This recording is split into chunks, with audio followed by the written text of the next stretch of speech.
हमने शहर को दी एक नई पहचान, हम हैं सिंघानिया बिल्डकॉन।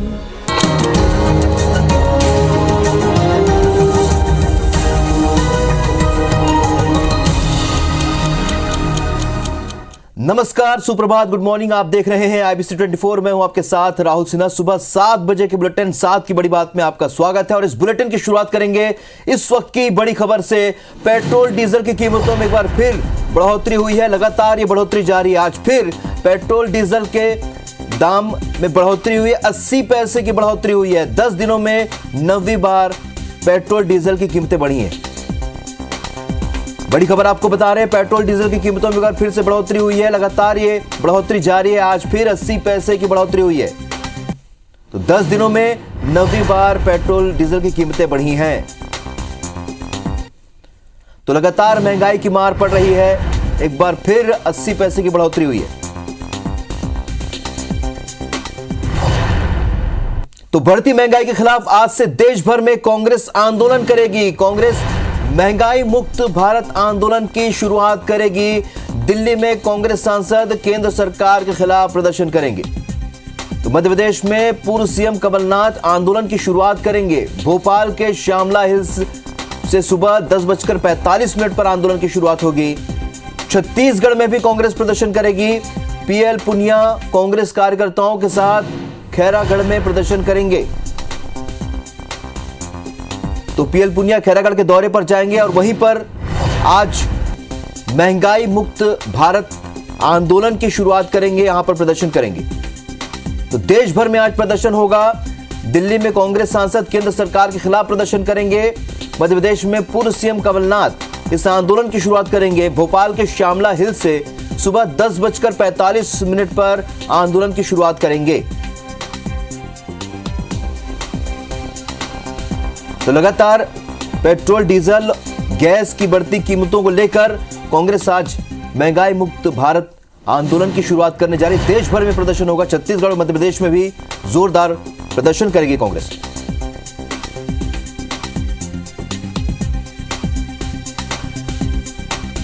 विवेक पटैया हमारे सहयोगी और ज्यादा जानकारी के साथ इस खबर पर सीधे इस वक्त हमारे साथ भोपाल से जुड़े हैं। विवेक, यहां से भी कमलनाथ आज इस आंदोलन की शुरुआत करेंगे। क्या कुछ कार्यक्रम तय हुआ है? कांग्रेस ने एक बड़ा अभियान अखिल भारतीय स्तर पर आज से शुरू किया है और यह अभियान जो है महंगाई मुक्त भारत अभियान, पूरे देश भर में अभियान की शुरुआत हो रही है। मध्य प्रदेश की राजधानी भोपाल में आज अभियान शुरू करेंगे पीसीसी कमलनाथ और सभी कार्यकर्ता इस अभियान में शामिल होंगे। सुबह करीब 11:15 बजे श्यामला हिल्स पर कमलनाथ के बंगले से ये अभियान की शुरुआत होगी और उसके बाद कांग्रेस के कार्यकर्ता ताली और थाली बजाते हुए महंगाई के खिलाफ प्रदर्शन करेंगे। जिस तरह पेट्रोल और डीजल की कीमतें बढ़ रही है, उसके बाद जो रोज़मर्रा की वस्तुएं हैं उनके दामों में भी लगातार उछाल आ रहा है और इसलिए कांग्रेस ने इसको मुद्दा बनाया है। महंगाई मुक्त भारत अभियान के तहत पूरे प्रदेश के 52 जिलों में ये प्रदर्शन जो है आज से शुरू हो गया है कांग्रेस का और पूरे एक पखवाड़े तक कांग्रेस जो है लगातार प्रदर्शन करेगी और केंद्र सरकार के विरोध में नारेबाजी करेगी। आज इस प्रदर्शन की अगुवाई पीसीसी चीफ कमलनाथ भोपाल में करने वाले हैं। इसके बाद पूरे प्रदेश में ये प्रदर्शन आज से शुरू हो जाएगा। तो कुल मिलाकर महंगाई के खिलाफ बड़ा प्रदर्शन होने जा रहा है। विवेक, आप हमारे साथ बने रहिए। इस वक्त रुक करेंगे एक और बड़ी खबर का, भोपाल से बड़ी खबर, जहां पर शिवराज कैबिनेट की आज अहम बैठक होगी और कई अहम प्रस्तावों को इसमें मंजूरी मिल सकती है। मंत्रालय में सुबह 11 बजे से ये बैठक होगी। ग्रामीण परिवहन नीति लागू करने का प्रस्ताव भी रखा जाएगा। तो रेत खदानों के आवंटन को लेकर वैकल्पिक व्यवस्था पर भी चर्चा होगी। विवेक पटैया हमारे सहयोगी लगातार हमारे साथ बने हुए हैं। विवेक, जानना चाहेंगे आज शिवराज कैबिनेट की बैठक है, क्या कुछ चर्चा हो सकती है, क्या कुछ निर्णय लिए जा सकते हैं? करीब 1 दर्जन प्रस्ताव पर कैबिनेट में चर्चा होगी। सुबह 11 बजे मुख्यमंत्री शिवराज सिंह चौहान की अध्यक्षता में कैबिनेट की बैठक मंत्रालय में होगी, जिसमें सबसे महत्वपूर्ण प्रस्ताव ग्रामीण परिवहन को लेकर है। ग्रामीण परिवहन नीति राज्य सरकार लेकर आ रही है। इस प्रस्ताव को आज कैबिनेट की बैठक में लाया जाएगा।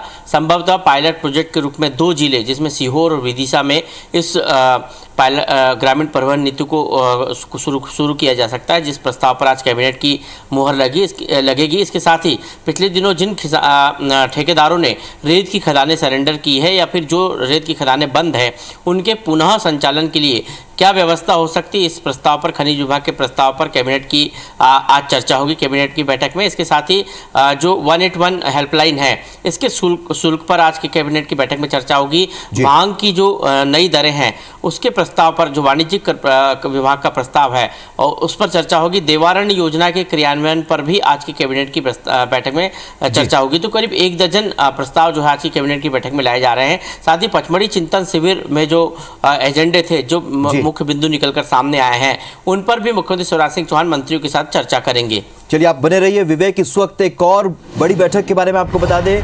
बीजेपी की प्रदेश स्तरीय आज बैठक है। सुबह 11 बजे से बीजेपी प्रदेश कार्यालय में बैठक होगी।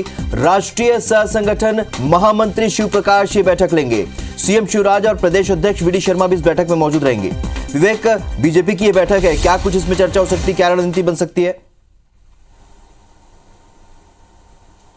बीजेपी की प्रदेश स्तरीय बैठक सुबह 11 बजे बीजेपी प्रदेश कार्यालय में शुरू होगी। काफ़ी महत्वपूर्ण ये बैठक है, क्योंकि आने वाले समय में बीजेपी के कई बड़े कार्यक्रम हैं, जिसमें अंबेडकर जयंती को जिस तरह पूरे प्रदेश में भव्य रूप में मना रही है बीजेपी, और अंबेडकर जयंती पर 14 अप्रैल को भोपाल के जम्बूरी मैदान में एक बड़ा सम्मेलन रखा गया है, इसकी तैयारियों पर चर्चा होगी। साथ ही आजीवन सहयोग निधि का जो लक्ष्य 150 करोड़ का बीजेपी ने रखा था, उसके मुताबिक अभी तक सिर्फ 30 करोड़ रुपए बीजेपी का आजीवन सहयोग निधि का लक्ष्य पूरा हुआ है। ये काफ़ी निराशाजनक है, और इसलिए बीजेपी आजीवन सहयोग निधि के आज जो प्रभारी इस बैठक में शामिल होंगे, उनसे इस विषय पर चर्चा करेगी। साथ ही आने वाले समय में बीजेपी अपने कार्यकर्ताओं को जिला स्तर, मंडल स्तर और प्रदेश स्तर पर प्रशिक्षण के कार्यक्रम आयोजित करने वाली है। तो इस प्रदेश स्तरीय प्रशिक्षण शिविर पर भी बैठक में चर्चा होगी। सबसे महत्वपूर्ण है, आज की बैठक में राष्ट्रीय सह संगठन महामंत्री शिव प्रकाश शामिल हो रहे हैं, प्रदेश प्रभारी मुरलीधर राव शामिल हो रहे हैं, मुख्यमंत्री शिवराज सिंह चौहान इस बैठक को संबोधित करेंगे।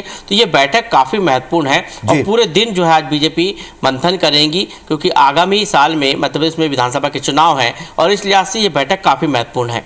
चलिए, तो 2 बड़ी बैठकें हैं, इस पर नजर बनाए रखिएगा। विवेक, इस जानकारी के लिए बहुत बहुत शुक्रिया आपका। इस बीच छत्तीसगढ़ से जुड़ी बड़ी खबर आपको बता दें, यहां पर शहरी स्लम स्वास्थ्य योजना की आज शुरुआत होगी। सीएम भूपेश बघेल योजना के विस्तारित स्वरूप का आगाज करेंगे। सभी नगरीय निकाय में घरों के पास ये स्वास्थ्य सुविधा मिलेगी। तो प्रदेश के 43 नगर पालिका परिषदों में यह सुविधा मिलेगी।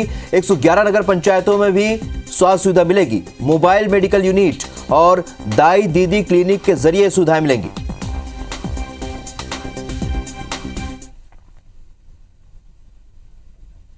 एक और बड़ी खबर आपको बता दें, छत्तीसगढ़ में आज 4 नए अनुविभाग और 23 नई तहसीलों की शुरुआत होगी। सीएम भूपेश बघेल इसका आगाज करेंगे। तोकपाल, मरवाही, भैयाथान, मैनपुर में ये नए अनुविभाग होंगे, और 23 नए तहसीलों के साथ प्रदेश में अब 202 तहसीलें हो जाएंगी।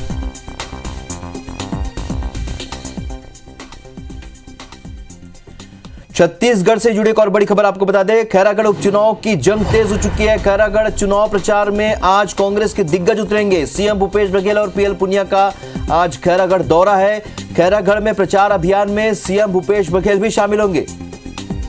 स्टार जैन हमारे सहयोगी और ज्यादा जानकारी के साथ इस खबर पर सीधे इस वक्त हमारे साथ जुड़े। खैरागढ़ में उपचुनाव की जंग तेज हो चुकी है। स्टार, आज कौन कौन से दिग्गज मैदान में होंगे?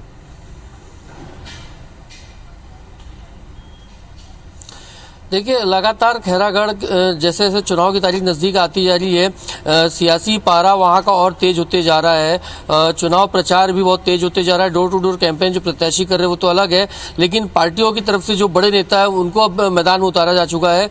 इसी सिलसिले में आज कांग्रेस की बात करें तो प्रदेश प्रभारी पीएल पुनिया है, मुख्यमंत्री भूपेश बघेल है, ये प्रचार की कमान संभालेंगे और खैरागढ़ में जाकर जो कांग्रेस की प्रत्याशी है उसके पक्ष में वोट मांगेंगे, सभा करेंगे, कार्यकर्ताओं से, युवा कार्यकर्ताओं से जो किसी भी चुनाव में अहम भूमिका निभाते हैं उनसे चर्चा करेंगे।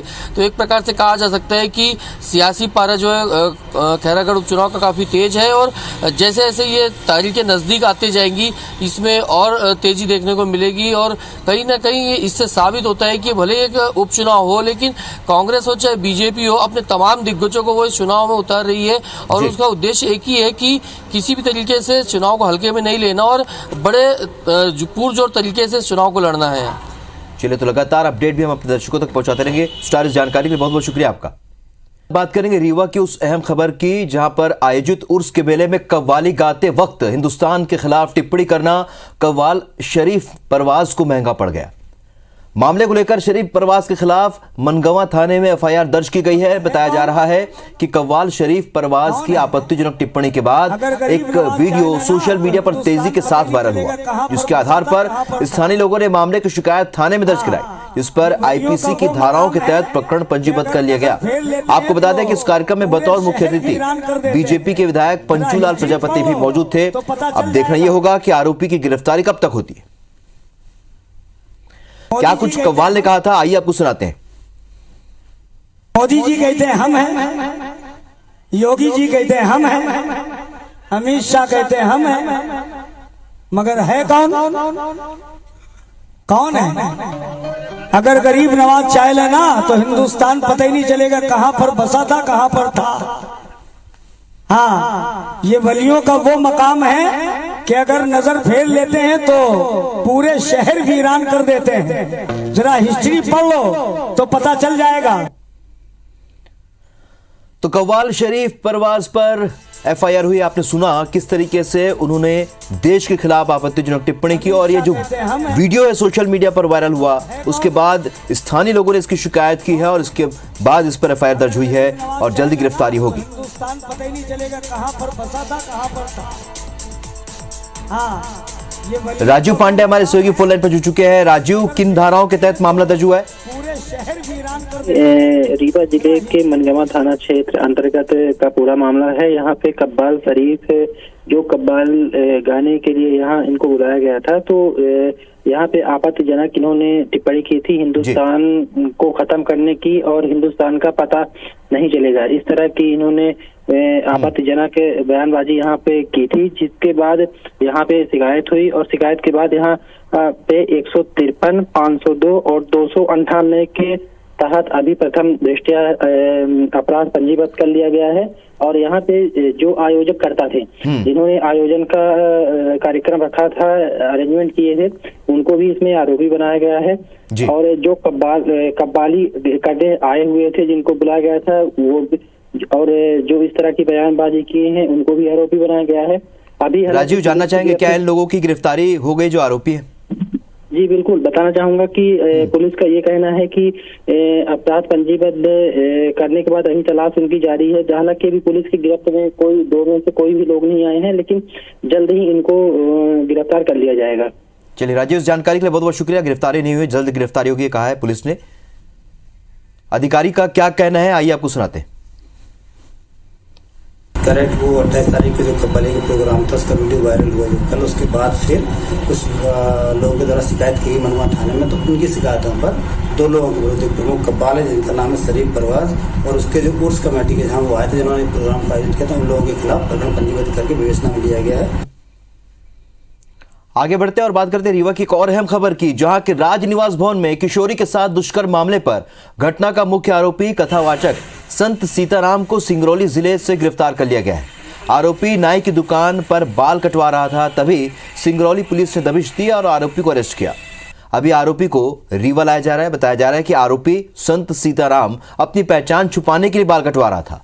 इधर घटना को अंजाम देने वाले आरोपी संत सीताराम का शराबखोरी करते अब एक वीडियो भी सोशल मीडिया पर वायरल हो रहा है। बता दें कि आरोपी बाबा ने पीड़िता को परीक्षा में पास कराने की बात कहकर हवस का शिकार बनाया। फिलहाल अभी पूरे मामले में 2 आरोपियों को गिरफ्तार किया गया है, वहीं 2 आरोपी अब भी फरार हैं। माध्यम से लगातार पतासाजी चल रही थी आसपास के जिलों में, और तकनीकी सहयोग के माध्यम से उसी के तहत ये सिंगरौली में जो आरोपी था, मुख्य आरोपी था जिस घटना का, उसको पुलिस के द्वारा हिरासत में ले लिया गया है और वैधानिक कार्रवाई की जाएगी। रुक करेंगे कोरिया से मिल रही एक बड़ी खबर का, जहां भरतपुर के धनवाही गांव में शेरनी घुस आई। ग्रामीणों में दहशत का माहौल है। गुरु घासीदास राष्ट्रीय उद्यान में से गांव में पहुंची है शेरनी, और जानकारी मिलते ही विधायक ने अधिकारियों से बात की है। सतीश गुप्ता हमारे सहयोगी इस वक्त इस खबर पर हमारे साथ फोन लाइन पर जुड़े हैं। सतीश, शेरनी घुस आई, अभी क्या हालात है? क्या वन विभाग क्या कुछ जानकारी निकाल पाया है?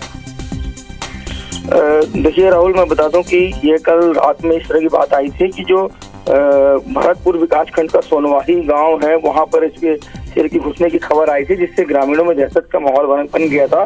क्योंकि जो राष्ट्रीय उद्यान गुरु घासीदास राष्ट्रीय उद्यान से का ये कमरची क्षेत्र आता है, तो वहाँ पर इस तरह की बात आई थी। और पहले भी राष्ट्रीय उद्यान में जो है वहाँ पे शेर मौजूद है। तो ग्रामीणों ने इसकी जानकारी क्षेत्र के विधायक गुलाब कमरों को दी थी, जिसको उन्होंने अधिकारियों को जो है इसको जो है इसकी जानकारी दी थी। आप जो है जाकर देखें कि ग्रामीणों को किसी तरह की जो दिक्कत ना हो। तो अभी फिलहाल जो राष्ट्रीय उद्यान के क्षेत्र है वहाँ पे शेरों का जो है विचरण करते हैं और आना जाना लगा रहता है। जो नजदीक के गाँव है, तो नजदीक के गाँव में ये पहुंच गए तो सोनवाही इलाके में, तो इससे ग्रामीणों में दहशत हुई थी।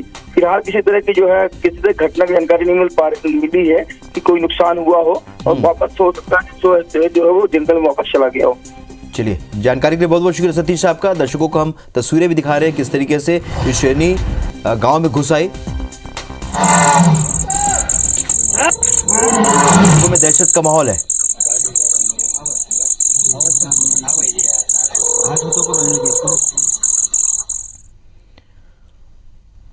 मुरैना जिले में शराब ठेकेदार अवैध शराब के कारोबार के कारण लाखों का नुकसान उठा रहे हैं। इसलिए ठेकेदार शराब का ठेका लेने में इस बार मन नहीं बना पा रहे। वहीं अवैध शराब को लेकर जिला पुलिस और आबकारी विभाग लगातार कार्रवाई का दावा कर रहे हैं। जिला आबकारी अधिकारी निधि जैन ने दावा किया है कि हाल ही में 1,45,00,000 रुपए की अवैध शराब और लग्जरी वाहनों को जब्त किया गया। लेकिन शराब माफिया नित्य नए अवैध शराब यहां खपाने के तरीके अपना रहा है। वहीं पुलिस का कहना है कि लगातार अवैध शराब को लेकर कार्रवाई की जा रही है। शराब माफिया को यहां पनपने नहीं दिया जाएगा। बता दें कि अवैध शराब तस्कर राजस्थान से शराब मुरैना और ग्वालियर जिले में खपाते हैं। मोस्टली इसमें राजस्थान हरियाणा का माल जब्त हुआ है। इंग्लिश चीपर रेंज जो नेशनल हाईवे से लग्जरी वाहनों में आ रही है। लगातार अपना जो सिस्टम है, पुलिस का हो आबकारी का हो, तंत्र बिल्कुल एक्टिव है, लगातार कार्यवाही कर रहा है। अगर कोई भी ठेकेदार या कोई भी लाइसेंसी राजस्थान का भी होगा तो उनके प्रशासन को भी बाकायदा लिखा जाएगा। कई बार जो है अल्लाह बेली चौकी और ये चंबल पार से जो है वाहन आते हैं और वहाँ पे सराय छोला थाना और हमारे बामोर और नूराबाद रिठौरा की बाउंड्री लगती है। और हर जगह पे आप देखें तो लगातार चेकिंग अभियान चलता है और उसी का परिणाम है कि काफ़ी मात्रा में शराब जो है पकड़ी भी गई है। अवैध शराब लाने वाले जो तस्कर हैं वो नए नए तरीका अपनाते हैं और इतनी शराब जो राजस्थान से आई है उससे हम लोगों को इतना घाटा हुआ है कि हम आगे ठेका चलाने में भी हमें दिक्कत आ रही है। ग्वालियर चंबल संभाग में एक बार फिर से नर्सिंग की परीक्षाएं विवादों में है। ये विवाद उनके सेंटर्स को लेकर पैदा हुआ है क्योंकि जो नर्सिंग कॉलेज दागी हैं उन्हें ही नर्सिंग की परीक्षा सेंटर बना दिया गया है। हालात ये है कि बंदूक के साए में नर्सिंग की परीक्षाएं कराई जा रही हैं, जिससे कोई भी बाहरी व्यक्ति परीक्षा सेंटर में ना आ सके। देखिए फर्जीवाड़े की ये पूरी कहानी।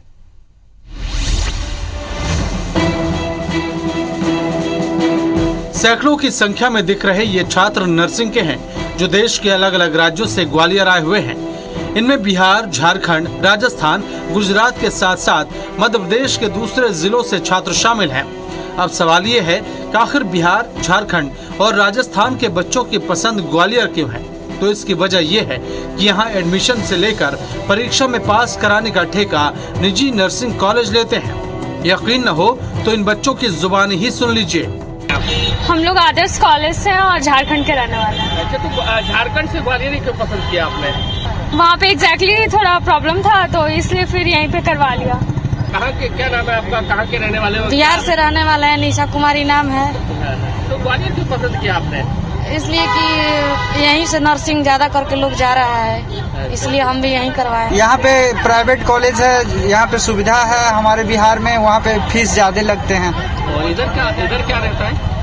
इधर यहाँ पे कॉलेज इजी वे में मिल गया एडमिशन, प्राइवेट कॉलेज से हम लोग करवाए हैं। नर्सिंग माफिया संबंधित नर्सिंग कॉलेज से 40 से 50 हजार रुपए परीक्षा में पास कराने के नाम पर एक्स्ट्रा लेते हैं और मन मुताबिक सेंटर भी दिलाते हैं। IBC 24 की टीम जब कैंसर शोध संस्थान में बनाए नर्सिंग कॉलेज के परीक्षा केंद्र पहुंची तो वहां बंदूकधारी गार्ड्स तैनात किए गए थे। यहाँ कहा जाता है कि बिहार, झारखंड, राजस्थान से यहाँ पर ठेके पर बच्चे परीक्षा देने के लिए यहाँ आते हैं। और आप देखेंगे कि यहाँ पर कैंसर हॉस्पिटल पर यहाँ पर जो नर्सिंग संस्थान है वहां पर इस सेंटर बनाया गया है। बंदूक के साय में यहाँ पर परीक्षा हो रही है, ताला लगा हुआ है। और ऐसा कि जैसा कि कहा गया है आदेश जबकि ये है कि सरकारी गवर्नमेंट कॉलेजों को ही यहाँ पर परीक्षा केंद्र बनाया जाएगा, लेकिन प्राइवेट कॉलेजों से इसको बना दिया गया है। आप देखेंगे कि परीक्षा चल रही है लेकिन बंदूकधारी वहां खड़ा हुआ है, एंट्री है नहीं किसी की। आप देखेंगे कि यहाँ पर जो ये चीटें पड़ी हुई है, जिस तरह से जो नकल कराई जा रही है। और आप देखेंगे कि मैं आपको दिखाना चाहूंगा कि किस तरह से ये नकल पड़ी है, मतलब दर्द के नर्सिंग संबंध समझाइए। तो मतलब इस तरह के ये टॉपिक्स हैं, ये बच्चे नकल कर रहे हैं, बाहर फेंक रहे हैं, ये आपको दिखाई देगा। ये इस तरह का जो सवाल उठ रहा है, बार बार उठ रहे हैं, उसको कहीं ना कहीं ये चीजें बल देती हैं। एक नहीं मिलेंगे, दो नहीं मिलेंगे, आपको कई सारी ऐसी चीटें मिलेंगी, पूरे परिसर में ये फैली आपको नजर आएंगी, आपकी जहां तक नजरें जाएंगी। वहीं नर्सिंग काउंसिल के पर्यवेक्षक ने भी परीक्षा हॉल में कैमरे की नो एंट्री का आदेश दे दिया। सर, इस तरह का एलिगेशन लग रहा है कि प्राइवेट कॉलेज है वो यहाँ पर नकल चल रही है, इस तरह का एलिगेशन लग रहा है। बाहर से छात्र आए हुए हैं, छात्र से एक दिन का उन्होंने एडमिशन लिया, उसके बाद यहाँ पर परीक्षा देने आए हुए हैं, इस तरह का आरोप लग रहा है। क्या कहेंगे? नहीं, हमसे भोपाल से कोई परमिशन नहीं है, इसलिए हम कुछ नहीं बोल सकते। ग्वालियर चंबल संभाग में नर्सिंग कॉलेजों के फर्जीवाड़े को लेकर हाईकोर्ट की ग्वालियर बेंच भी सख्त है। उसने 217 नर्सिंग कॉलेजों की जांच के आदेश भी दे दिए हैं, साथ ही कमेटी भी गठित की है। वहीं कांग्रेस विधायक सतीश सिकरवार का कहना है कि नर्सिंग माफिया प्रशासन और तंत्र पर हावी है। नर्सिंग कॉलेज में माननीय उच्च न्यायालय ने आदेश दिया है, उस आदेश के खिलाफ ये सुप्रीम कोर्ट में, सुप्रीम कोर्ट से ऑर्डर कंफर्म हुआ है और मध्य प्रदेश शासन ने 30 सदस्यीय टीम बनाई है और इसमें इन्होंने ये कहा है कि हमने 217 कॉलेज थे, 17 को सस्पेंड मान्यता समाप्त कर दी है और 200 के खिलाफ हम इंक्वायरी कर रहे हैं। स्कूल बढ़ रहे हैं, प्राइवेट कॉलेज बढ़ रहे हैं और इसी प्रकार नर्सिंग की स्थिति ये है अपने मध्य प्रदेश की कि यहाँ की डिग्रियों की कोई मान्यता नहीं है, क्योंकि यहाँ किस प्रकार से फर्जीवाड़ा हो रहा है उसमें सरकार पूरी संलग्न है। नर्सिंग कॉलेज संचालक प्रति सेमेस्टर फीस और नकल कराने के नाम पर छात्र छात्राओं से मोटी रकम वसूल करते हैं। डिग्री पाने के लिए यूपी, दिल्ली, राजस्थान, हरियाणा, बिहार और झारखंड के छात्र ठेकेदारों से संपर्क कर निजी कॉलेजों में दाखिला लेते हैं। ये ग्वालियर का नर्सिंग कॉलेज है जहां पर ये परीक्षा है वो आयोजित की जा रही है और लगातार नर्सिंग की परीक्षा है वो सवालों के घेरे में रहती है और आप देख सकते हैं कि बंदूक के साय में यहाँ पर ये परीक्षा है वो आयोजित की जा रही है। तो समझा जा सकता है कि नर्सिंग माफिया कितने हावी हैं। कैमरामैन लोकेंद्र पाल के साथ नासिर गौरी, IBC 24 ग्वालियर। तो सुबह 7 बजे की खबरों में फिलहाल इतना ही। आगे देखिए छत्तीसगढ़ी बुलेटिन। हमर बानी हमर गोट। नमस्कार।